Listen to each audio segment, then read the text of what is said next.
Amy Slayton, a prominent figure from the reality series 1,000-Pound Sisters, is poised to make a significant decision regarding her future. Prioritizing the well-being and safety of her child, she has resolved to separate from her husband. Amy asserts that her husband has consistently failed to accept their child and has not demonstrated responsible paternal behavior. Consequently, she intends to raise her child independently. Initially, Amy contemplated temporarily entrusting her child to her sister Tammy to regain her mental equilibrium. However, Tammy unequivocally stated, "I cannot assume responsibility for your child. It's your child. You have to handle it." After this incident, Amy became even more determined that she would take care of her child herself under any circumstances and move forward as a strong mother. The Kentucky sun had barely risen when Amy Slayton stood by the window of her small living room, holding her son Gage in her arms. The house was quiet, except for the distant cooing of birds and the occasional rustle of leaves outside. It was in this stillness that Amy made the most life-changing decision of her life. She was leaving her husband, Michael, for good. The last year had been anything but peaceful. What should have been a joyous chapter, motherhood, had turned into a battlefield. Michael had distanced himself emotionally since Gage's birth. While Amy hoped he would grow into the role of a father, reality hit hard. He refused to help with late-night feedings, diaper changes, or even emotional support. More than once, Amy caught him scrolling through his phone, ignoring their crying baby, mumbling, "You wanted this, not me." One particularly tough night, Amy sat on the porch steps in her oversized t-shirt, tears staining her cheeks, clutching a baby monitor in one hand. Tammy, her sister and partner through thick and thin, literally and figuratively, walked up beside her. "You okay?" Tammy asked, her tone uncharacteristically soft. Amy hesitated. "I don't know if I can do this anymore. I'm thinking about asking if you could keep Gage for a few days. I just need a break. My head's spinning." Tammy crossed her arms. "Amy, you know I love you, and that baby like my own. But I can't take care of him. I can barely take care of myself. You're his mom. He needs you, not me." Those words stung at first, but deep down, Amy knew Tammy was right. That night, Amy lay in bed with Gage nestled beside her. She looked down at his tiny fingers curled around her thumb. In that quiet moment, something shifted inside her. No one was coming to save her. But maybe she didn't need saving. Maybe she was the savior Gage needed.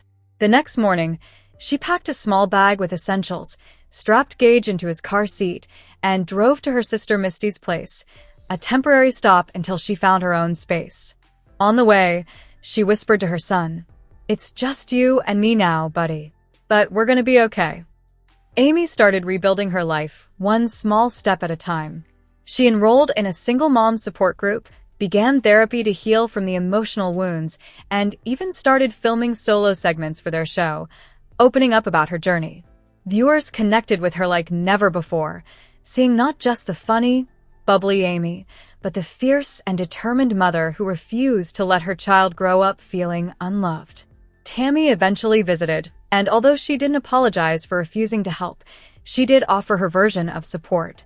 "You've always been stronger than you think," Tammy muttered, handing Amy a bag of groceries. "You just needed to remember it." Months passed, and Amy's small rental started to feel like a home. Gage learned to crawl, and Amy learned to breathe. There were still hard days, lonely ones, frustrating ones, but there were also mornings filled with giggles, and nights filled with cuddles and whispered lullabies. One afternoon, while filming a new episode of 1,000-Pound Sisters, Amy looked directly into the camera and said, "People think strength is being able to carry heavy things. But real strength? It's waking up every day and showing up for someone who needs you, even when you feel empty. That's what being a mom is." And in that moment, viewers across the country saw not just Amy Slayton, the reality star, but Amy Slayton, the mother. Strong, brave, unbreakable. However, for years, Tammy Slayton had dreamed of seeing the world beyond Kentucky. She'd watched travel shows, scrolled through pictures online, and listened to Amy talk about bucket list destinations. But Tammy always thought those dreams were too far-fetched, Too impossible. Airplanes terrified her. Unfamiliar places overwhelmed her, and just walking long distances brought on anxiety. But after months of working on her health and building confidence, something inside Tammy shifted. So when Amy surprised her with plane tickets to London, Tammy's first reaction wasn't excitement. It was panic. London. Tammy gasped. Amy, girl, do you know how far that is? That's like a whole ocean away. Amy grinned. That's the point. You said you wanted to do something bold. What's bolder than tea with the Queen? Tammy laughed nervously. Girl, the Queen passed away. Then we'll settle for tea, with some pigeons by Big Ben. Despite her fear, Tammy agreed.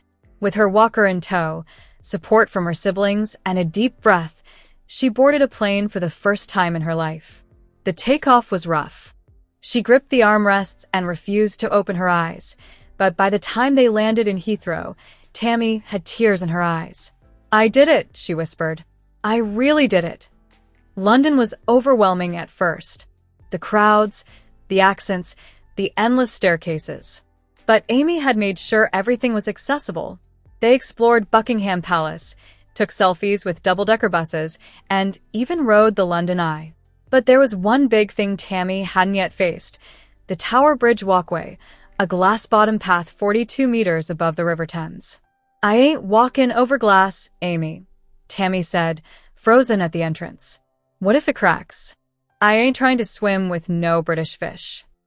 But Amy encouraged her. Tammy, listen. That glass can hold a whole bus. You've lost so much weight, you're strong now. You've already crossed an ocean. Don't let this stop you. The crowd was light that morning. A tour guide approached and smiled kindly. Would you like to try the glass walk? I promise. It's one of the strongest in the world. And we'll walk with you the whole way. Tammy stood there, heart racing. Every fear from her past came crashing in. Fear of falling, of failing, of being laughed at. But then she looked out the windows at the beautiful London skyline. She'd come so far. I ain't the same girl I was last year, she whispered to herself. With trembling hands, Tammy stepped onto the glass. The view beneath her was dizzying. Boats sailing below, cars like tiny toys, but she kept going. Slowly, carefully, step by step. Amy cheered her on. You got this, sis. People on the bridge clapped. A group of students even shouted, Go Tammy. When she reached the end of the walkway, Tammy burst into tears. I did it, she sobbed. I really did it. I didn't let fear win. Later that day, sitting with Amy at a cozy cafe in Soho, Tammy sipped English tea and looked out at the rainy streets. She was different now. Braver. Stronger. Freer. I didn't just see London, she said. I conquered a part of myself. Amy nodded. And next stop, Paris? Tammy laughed. Let's not push it, girl. But maybe, yeah, maybe. However, it was a sunny Saturday afternoon in Dixon, Kentucky, and Amy had a wild idea that, surprisingly, didn't involve reality TV marathons or glitter crafts. Tammy, let's cook something fancy today, Amy chirped, bouncing into the living room holding a bunch of fresh basil like a bouquet. Tammy, lounging in her recliner watching reruns of My 600 Pounds Life, looked over her glasses skeptically. Fancy? Amy recalled. The last time you suggested something, we ended up with bacon-wrapped pickles. She smiled.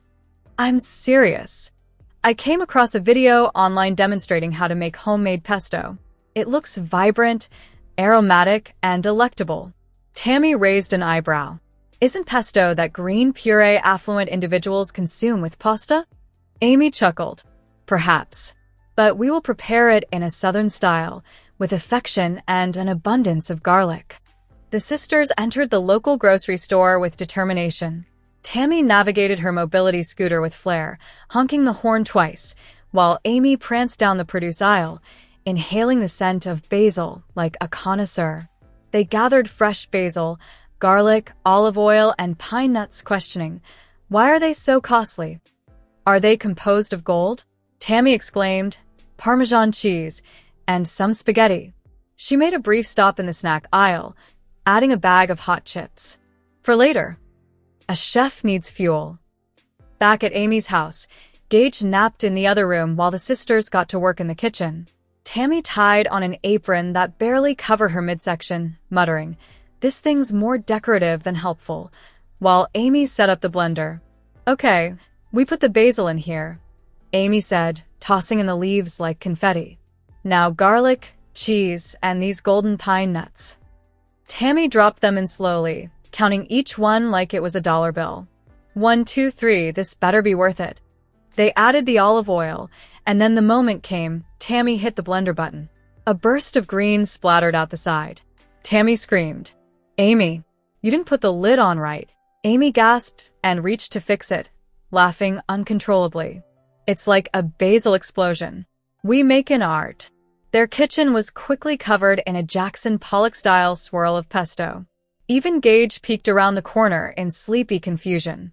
After some cleanup and a wardrobe change, the pesto was finally ready. Amy boiled the pasta, while Tammy spooned the green sauce into a big bowl. They sat down at the table, eyes wide as they took their first bite. Silence. Then Tammy said, "Okay, this is fire." Amy nodded in dramatic slow motion.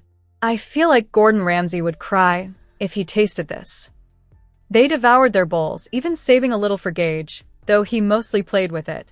As the sun set, the kitchen messy but their hearts full, Tammy looked over at Amy and said, "We should do this more often. Just us. No drama.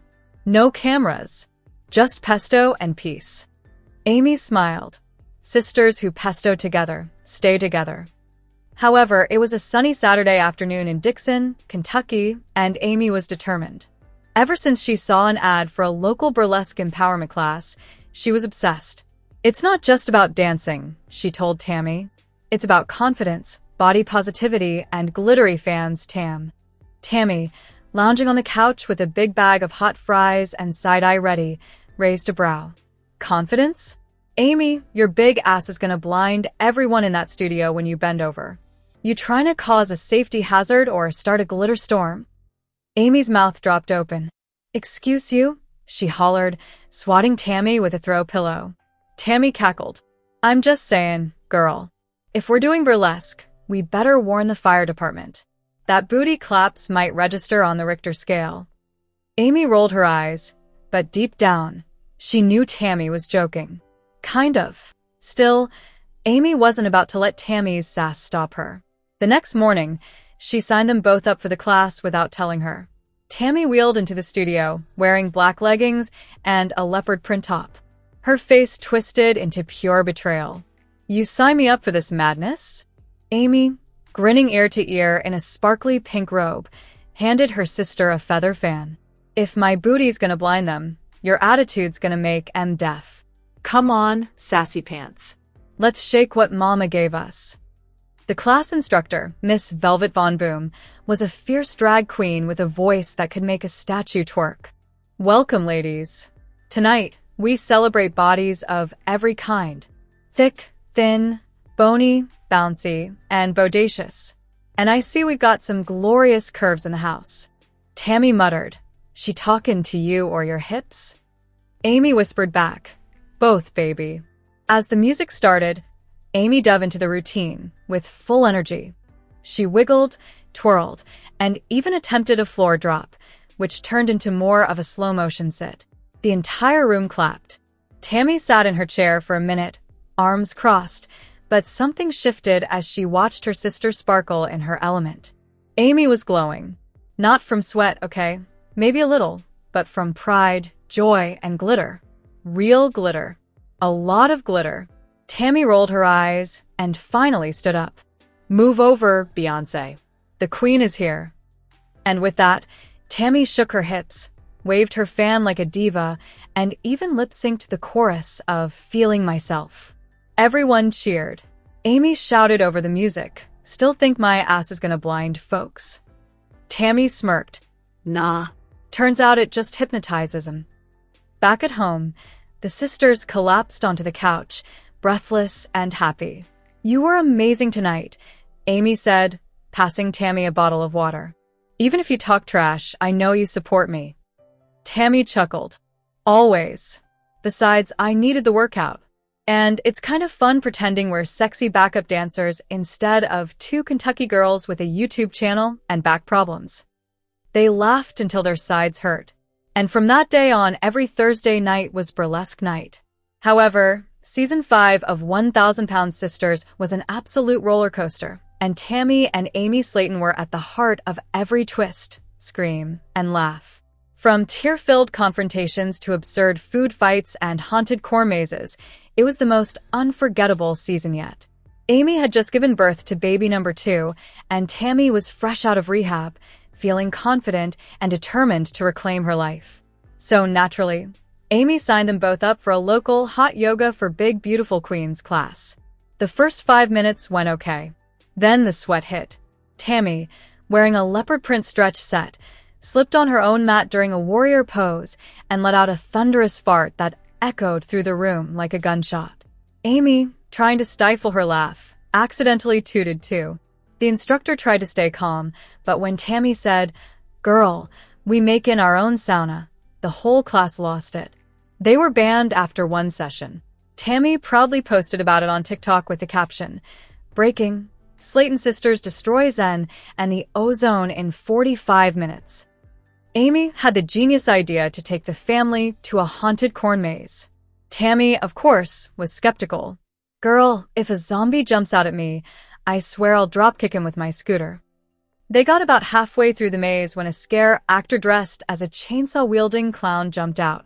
Tammy screamed, reversed her mobility scooter at full speed, and rammed into a stack of hay bales. Meanwhile, Amy was sobbing, not from fear, but because she was laughing so hard she peed herself. "Y'all, my bladder gave up. I'm officially a mom," she shouted through giggles. They made it out, barely, but not before Tammy shouted at a ghost, "You think you scary? BIH please, I seen my reflection after 3 days of Taco Bell." In a rare moment of bonding, Tammy and Amy decided to cook together for a family dinner. The recipe? Homemade basil pesto pasta. It started off sweet. Laughs, memories, garlic. But then, Tammy accused Amy of putting too much olive oil. Amy snapped back, "You wouldn't know balance if it hit you in the mouth." That's when the war began. A spoonful of pesto was flung. Then another. Soon, their kitchen looked like a scene from a culinary horror movie. Tammy ended it by smearing basil all over Amy's forehead like war paint and yelling, "I am the Green Queen."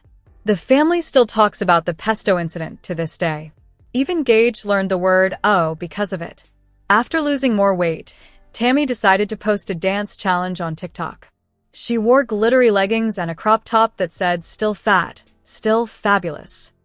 Her moves were surprisingly good, until she did a spin, and the patio chair she was dancing on collapsed under her. She hit the ground but kept twerking from the floor. Amy rushed in to help and accidentally stepped in a plate of nachos, landing right on Tammy's belly. "Get off me, Shrek." Tammy screamed as they both howled with laughter. The video went viral, 15 million views. One comment said, "This is what reality TV was made for." Tammy and Amy hosted a barbecue for their whole family to celebrate their personal growth. Everything was going smoothly until the karaoke machine came out. Amy tried to sing Adele. Tammy tried to rap Cardi B. Chris grabbed the mic to beatbox. Chaos erupted. Then, while arguing over who had the better voice, Tammy tried to twerk again. This time, she knocked over a whole table of ribs and potato salad. "That's it," Amy screamed. "Next family party, we're renting a bouncy house and locking you in it." Tammy replied, "Good. At least there I won't break furniture." In the last scene, both sisters sat side by side on the couch, still wearing barbecue sauce-stained shirts, laughing hysterically. Amy said, "We've cried, screamed, farted, and fallen, but through it all, we're still together." Tammy nodded.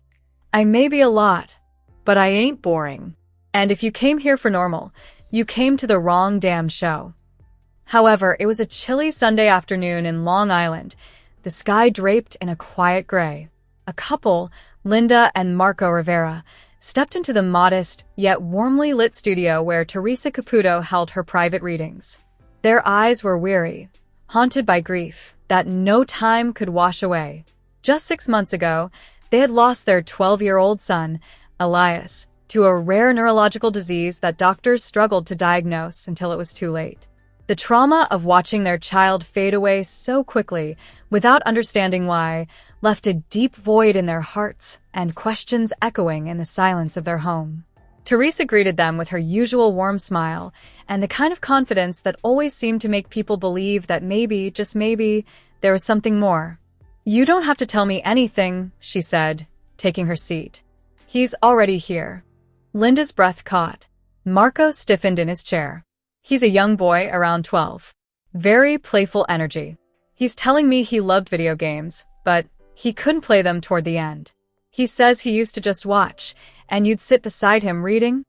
Teresa looked at Linda. Linda gasped, tears welling up. "I used to read him fantasy stories when he was too weak to play. He loved dragons."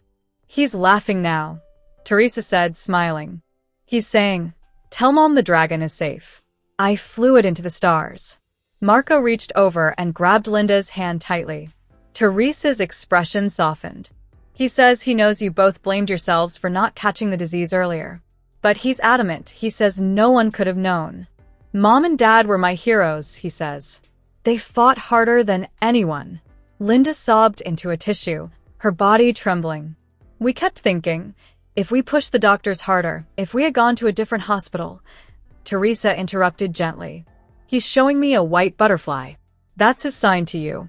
He's saying he visits you every time you sit by the garden. Have you seen one lately?" Marco looked stunned. 3 days ago, one landed on her shoulder while she was crying outside. She didn't move, just sat there. "That was him," Teresa said softly. "He wants you to stop crying every night. He says he's okay now. No pain, no fear. Just light and freedom." Teresa closed her eyes for a moment and then opened them again, visibly emotional. "He's saying thank you for letting him go, and for the blue blanket. You tucked it around him during his last hour. That meant everything to him." Linda nodded through tears. That was his favorite. Then Teresa added one more thing. "He wants to say he's proud of you, Dad, for going back to work, even though it was hard. And Mom, he wants you to draw again." Linda's lip trembled. She had stopped sketching the day Elias passed. As the reading came to an end, both Linda and Marco felt an odd warmth in their chests. Not closure in the traditional sense, but something gentler, a loosening of the grief's tight grip. It wasn't that the pain disappeared, but for the first time, they felt like Elias was still with them in a new, unexplainable way. Outside, the clouds parted, and a sliver of golden sunlight touched the sidewalk. As the couple walked back to their car, a white butterfly fluttered past, circling them once before disappearing into the sky. Inside her studio, Teresa whispered softly, "Thank you, Elias. You did good, sweetheart." However, it had been over a year since 16-year-old Jacob first met Teresa Caputo, the Long Island medium. Their first session had brought him to tears, raw, healing tears. He was only 15 then, still numb after losing his older brother Daniel in a tragic car accident.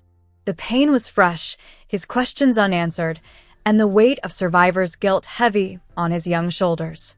That day, Teresa had helped open a door, but something inside him remained locked.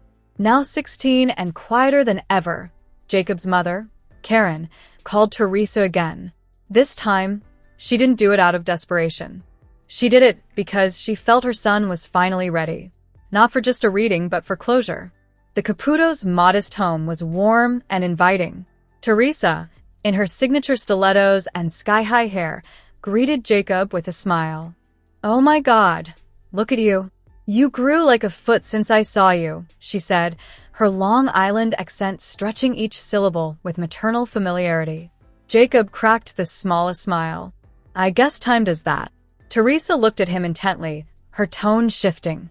"But your heart's still carrying that weight, isn't it?" He nodded, eyes down. "I keep thinking, maybe if I hadn't texted him to come get me that night, maybe he'd still be alive." Teresa's expression softened.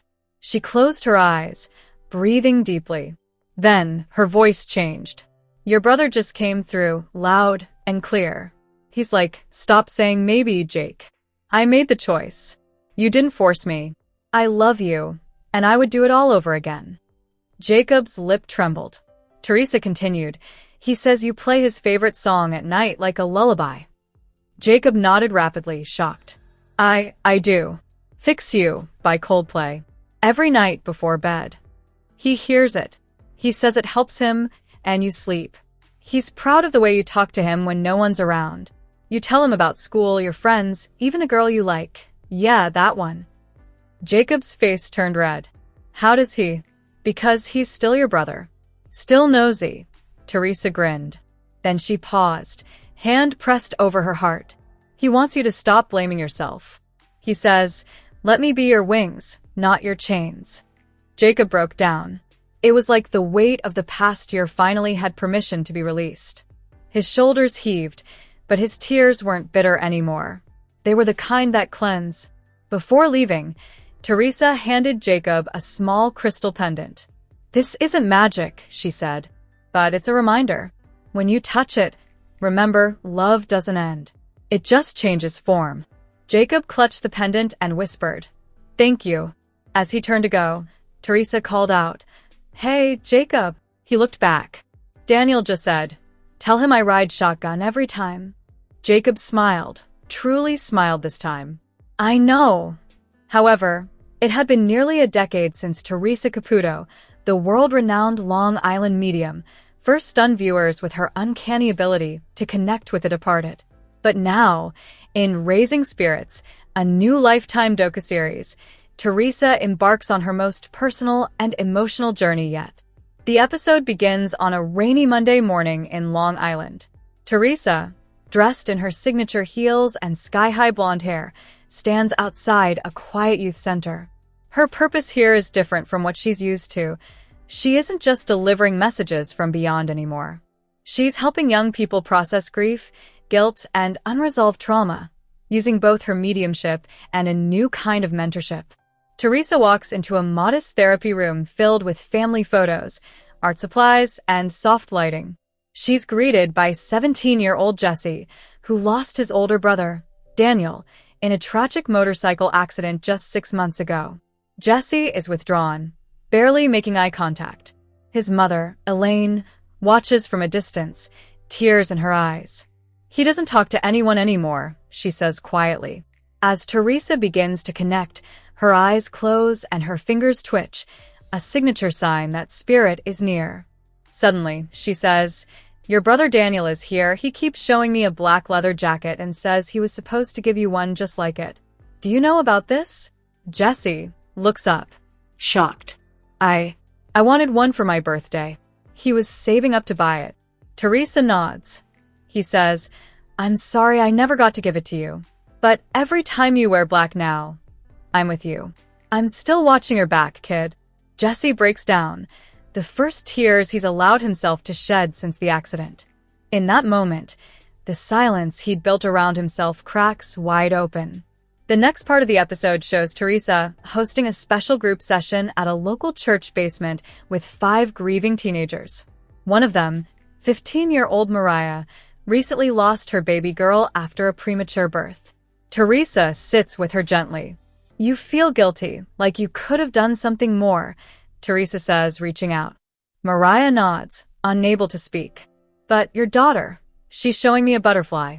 A tiny purple one. Did you pick that for something?" Mariah gasps. Her funeral dress, it had purple butterflies. It was her theme. "She's safe," Teresa assures her. "She wants you to smile again. She wants you to love again, without guilt." Mariah smiles for the first time since the loss. "I needed to hear that," she whispers. But it's not always easy. One segment of the episode shows Teresa confronting a grieving father, Luis, who believes Teresa is a fraud. "I don't want fairy tales," Luis says. "I want my daughter back." Teresa nods solemnly. "I can't bring her back. But I can tell you this. She's showing me a red ribbon. And a notebook full of poems. You've been hiding it from your wife. Why?" Luis looks shocked. "Because it hurts too much to read." She says, "Read them." Teresa whispers, "Together." In the end, Even Luis begins to soften. The episode ends with Teresa at home, lighting a candle. She looks directly at the camera. "I've done readings my whole life," she says. "But this journey, helping the next generation carry their grief and not be crushed by it, this is something else. This is healing on a different level. Spirit doesn't just come to talk. Spirit comes to raise us." And with that, the camera zooms out, revealing hundreds of letters sent in from teens and families across the country, all asking Teresa to help them lift the heaviness that grief leaves behind. However, it was a breezy autumn morning in Chicago, and the studio of Windy City Live, WCL, buzzed with excitement. The audience was packed with people from all walks of life, some skeptical, some grieving, some just curious. But they all shared one thing in common. They came hoping for a sign, a message, a connection. And today, the one and only Teresa Caputo, the Long Island medium herself, was about to walk onto that stage. With her signature big hair, sparkling personality, and compassionate aura, Teresa entered to a thunder of applause. Dressed in a white blazer with gold heels, she radiated warmth and confidence. But behind her dazzling smile, her senses were already on high alert. "Spirit doesn't wait for me to start talking," she said with a knowing grin. "They're already talking to me, hun." She paced the floor slowly, her hand resting lightly on her chest. "There's a young man here," she began, eyes scanning the audience. "He passed suddenly, like an accident.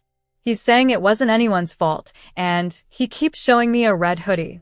Did someone here lose a brother or a son named Jason or Jay?" A woman in the third row gasped audibly, tears springing to her eyes. "That's my son, Jason. He died in a car crash 2 years ago. He was wearing his red hoodie that day." Teresa walked toward her gently. He says, "Tell Mom I hear her at the cemetery. I see the balloons. And I'm okay now." He also said something about a turtle necklace. The woman sobbed harder. "I wear his turtle charm every day. It was his favorite animal." The room fell silent.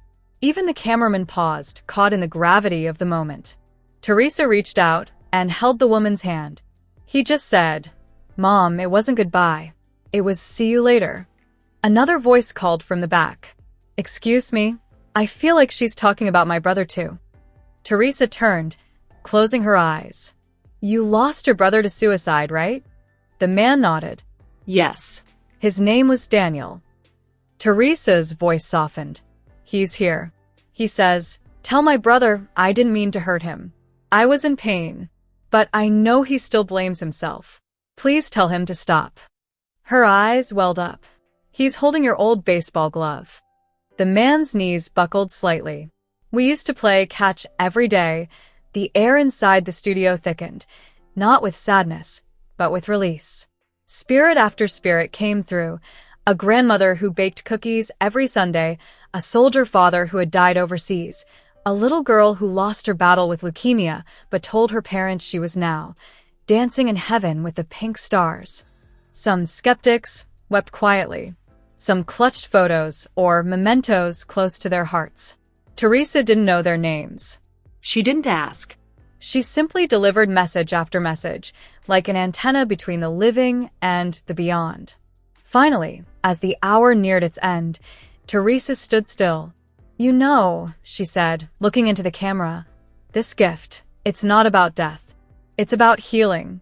It's about helping people live." The audience stood, many clapping, many wiping tears. The WCL hosts thanked her, but everyone in the room knew this wasn't just a show. It was a moment of connection that would stay with them forever. Outside the studio, the wind blew a little stronger, almost like a whisper carried on the breeze. And somewhere, someone grieving smiled for the first time in a long time.